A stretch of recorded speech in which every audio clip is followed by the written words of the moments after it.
know who that is. She is one of music's biggest superstars. And what a year she's had. She has a new husband, Nick Cannon, a new CD, Memoirs of an Imperfect Angel, a new movie, Precious, on the way. About the only thing that hasn't changed is that unforgettable voice of hers. Please welcome back Mariah Carey.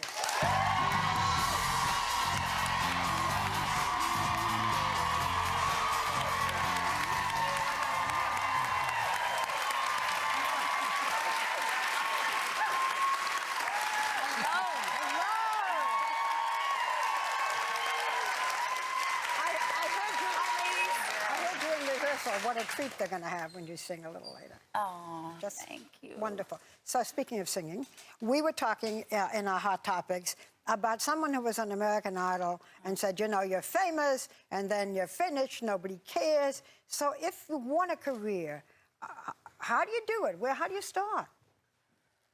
Wow. It was different for me because, excuse me, I had a demo tape. I was like 15. I wrote songs. I had been writing since I was like 13 and writing poems since I was 6. So I always knew what I wanted to do. I went on auditions when I was little. I did like the old school way of trying to, you know, get yourself out there. You just kept working at it. Yeah, and my mother always said, don't say if I make it, say when I make it. Yeah. And so she instilled that kind of real faith and belief in me. And for me, it's all about that. And you can't give up. You can't, the hard work and the believing. And I think that I love them, they're great. And Randy Jackson is I love him so much. He's one of the greatest people in the world. I love him. Just spoke to him the other day. Hi, Randy. But you know, American Idol is fantastic, but it sort of like cuts out some of the steps that you take when you're really like, my mother doesn't like when I say this, but I did have some moments when I didn't have, you know, quite enough money for, we had fun. I was really young. Whatever. Me and my friends would figure out how to get food for free and stuff like that. But when you all of a sudden you're on, on one of these shows, it could be several shows. I don't want to name, just one. All of a sudden, you're a superstar. You're catapulted into this life. And you don't really know, you don't have the skills, you don't have the tools. It's not... We have to go backwards in a way. You don't have the chops. Yeah, exactly. And you don't know how to behave. Right. Also, don't you think that music runs in styles? Like, I don't know if Frank Sinatra would be famous now, for example, or even Barbara Streisand, maybe, because of the style of music. Do you agree with that, or do you think that some talents just plow through no matter what's going on? Well, for me, I think so much of what's becoming popular is based on like a Barbara Streisand and her voice. So I don't know if they weren't popular, where would we all be as entertainers? Well, you know what I mean? With a voice like hers or a voice like yours, I do think you make it. But while you were talking, you were flashing the butterfly ring, which, you had the album Butterfly. That's my Van Cleef, and they gave that to me. That was a nice gift. Love them. Van Cleef, you can send me some more if you want. Well, we just mentioned it in The View. You can send it to us, but we're not allowed to accept it. But this is... Look at this. This is from new hubby, Nick Cannon. Designed by my husband. He put the pinks around there and did the whole thing, and he gave it to me in I think I told you this in one of our talks. He gave it to me in a candy ring thing. Is that how you proposed? Wait, how big? Yes. How big? Just wait, how big? Look at I haven't like seen 7 anything carats. It's big. It's a few big. Carats. Yeah. Did he pay for it? Yes, he did. He's had a good year. He's had, This Cannon is very successful. Yes, he's a very successful entrepreneur. Yes, Nick he Cannon, is. Before People don't know a lot of the things that He's a producer. He's produced a lot of things and created a lot of things. His own TV shows. He's a smart kid, this one. Absolutely. Did you keep it a secret that you were going to get married and engaged? No one heard about it, right? We said we were making a video. We said we lied to everybody, and everybody got mad at me, and it was, I understand them getting mad, but we wanted to just go to the beach, and I had just bought this house in the Bahamas. I wanted to go to the beach and just stand on the beach and get married. And I thought it would be really romantic and nice. We had done the other thing. You know what the other thing was with the 27-foot Oh, you mean train. you had the biggest wedding, your first wedding. It was the biggest wedding in history, probably. Were you bridezilla? Boy, Were did you you a ever do bridezilla? that? No, I was nice. I just wanted to get through it. Was your mother there? Was your mom with you? Did you tell your mom that you're At getting the married? second, at my with wedding Nick? to Nick, no, she wasn't there because here's what we did. We said we were making a video. We Okay. went down there with as few people as possible, only people that had to be there. They thought we were making a video. Right. Even they didn't know.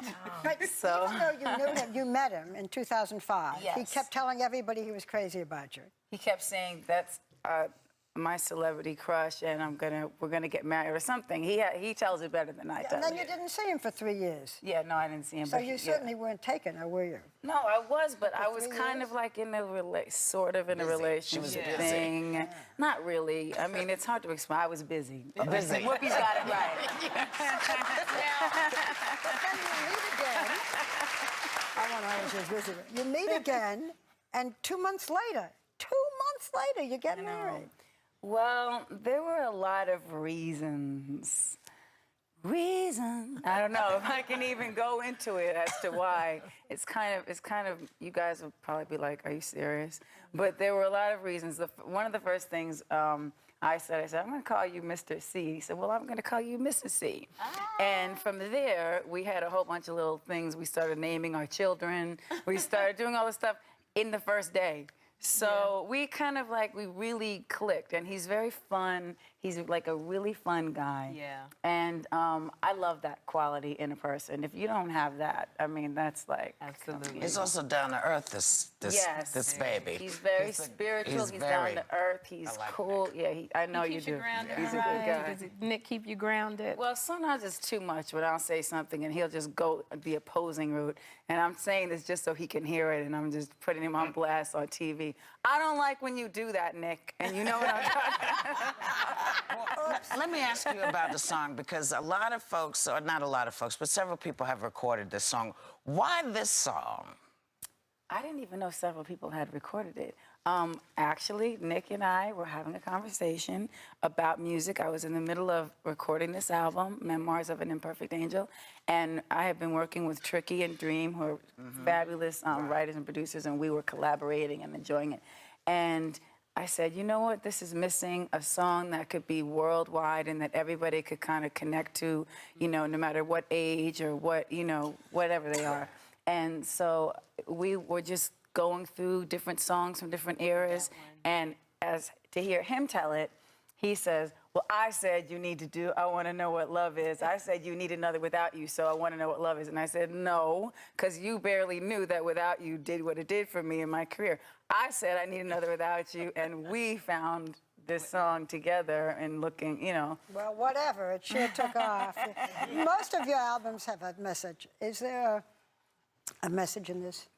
You know what's funny? This is the most fun album that I've done, but there are messages in it, but it sounds angry in spots, but really there's humor there. Like About My Face. About my face, yes.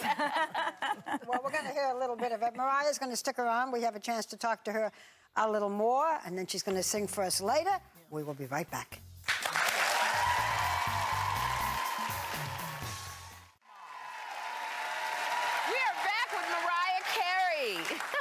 Not only Mariah Carey, but Mariah Carey's little baby, Jack Russell, whose name is the same as my perfect dog's name, Cha-Cha. Cha-Cha. Yeah. Now, I know why I named Cha-Cha Cha-Cha, because her real name is Cha-Cha-Cha, because she's a Havanese and originally from Cuba. Why is yours Cha-Cha? Well, this is a weird thing. It's a silly conversation, but you know. It is, but I just thought, you know, she told me about the dog, Cha-Cha, and I just wanted to bring the baby because I thought she hasn't been out of the house. She went in heat for the first time. She was very excited about that. But anyway, that's another discussion.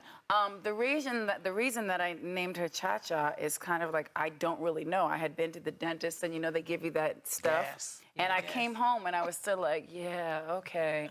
And Nick bought me had bought Cha-Cha for me, so he said, I got a surprise for you. And I was like, oh, how cute. He said, what's her name? I said, Cha-Cha. I don't know why. These may be the only two. How many Cha-Chas? Heard that Barbara's dog's name was Cha-Cha? No, I had no I idea. never heard of this before. There we are. Except the difference is that mine doesn't pee in the dressing room and yours does. Yeah, mine still pees in the dressing room, but she's There's pretty my good. Cha-Cha. Look how Let me see, intelligent let me that see. dog reads. Okay, maybe They we can have have a meat play date. date. Is yours a boy or a girl? A girl, I don't think girl they wanna like have that yours. kind of relationship. Oh, no, they don't. Well, you never know. I'm looking at the two. Aren't you guys in a film? The No, two so of funny. you? We were just Mariah and I. We were just at the Toronto Film Festival together. Yes. Because we did this movie called Precious, which is getting a lot of Oscar buzz. And I want to show a clip of Precious because you play a social worker helping a troubled family. So let's take a look. Looking hideous. And I don't want you to sit there and judge me, Miss You Weiss. shut up and you let him abuse your daughter. I did not want him to abuse my daughter. I did not But want him you to hurt allowed her. him I to did not hurt want her. him to do nothing to her. So those things that she told you I did to her, who else was going to love me? Who was going to make me feel good? Okay, now in this film, Mariah, this is a side of you that we never see because you had no makeup. It was no glamour whatsoever. No, it was makeup. It was just under the eye, dark makeup, and then a little bit of mustache here. When you saw yourself, and then you didn't get to wear your butterfly ring, your wedding ring. When you saw yourself, what did you think? Oh, when I saw myself, well, I had to get past it. Let's just say I did because I was like, if I really want to do this, then that's what I have to do. Raw, you your know? performance. You're an actress. Darling, I was trying to act to emote. And Is it so- true you tried to sneak a little blush? I heard. Oh, yeah, Lee loves to tell on me. I tried to just put a tiny bit of blush just on me. And then he came and caught me, and I said, Precious has blush on. And he was like, yeah, okay, get that out of here. But the blush wouldn't have done a thing. Like, that's... Yeah, I mean, he had the harsh lighting and everything. Oh, yeah, he had the overhead fluorescent, my favorite. Like, I won't even walk into an office with overhead fluorescent lighting. The elevator lights. But it's wonderful that you were cast in this, that the director had the presence to say, hey, we're going to take Mariah Carey, this glamorous, and know that she can act and do this. That's very special. Was it hard to do, Mariah? I mean, playing that, because that was tough, the scenes that you had when she related what had happened to her in her life and you having to sit there and be involved. How hard was that for you to go there? Well, you know Lee, because your scenes are fantastic. She is amazing. She's amazing. She's amazing. Yours are. But for where you had to go and do, how did you get there? It was difficult. I mean, the whole stripping of the layers of me, that was one part of it, but really I feel like it was losing any part of who I was, because this woman, the social worker, deals with people every day, and it's a really kind of sort of a difficult job for her, and I feel like Precious would be difficult for anybody to deal with her and to help her and to try to help her, and I think this woman is incapable. So for me to kind of get the layers of who she was and then change the voice and the accent, you couldn't really hear on here, but yeah. And speaking of layers, you're also launching a new perfume, which is called Forever. Yeah. So another facet of you. Tell us about Forever. Well, Forever is my latest fragrance. Yeah. And I did it with Elizabeth Arden, and we had a really good time. The bottle, there's two different kinds of bottles. I'm afraid to let Cha-Cha go. I'll take Cha-Cha. But she's going to get you a little white. I can stand it. Okay. Be good, Cha-Cha. Now, this is Barbara Walters. You can't... Yeah, it's...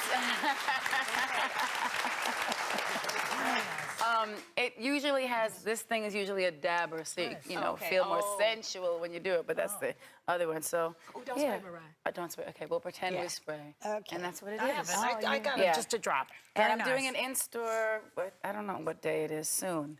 Tomorrow or the next day, or and you're one of those days that the people were supposed to prompt me about, but I'm not sure. It's at Macy's, and the album's going to be available there, too. Oh, this is great. Well, I can't wait to get one. Well, you know, Mariah, thank you so much for coming by. We love it, and we can't wait to hear you sing. Everybody in the audience is going home with Mariah's new perfume, Forever. And when we come back, Mariah is singing I Want to Know What Love Is from her new CD.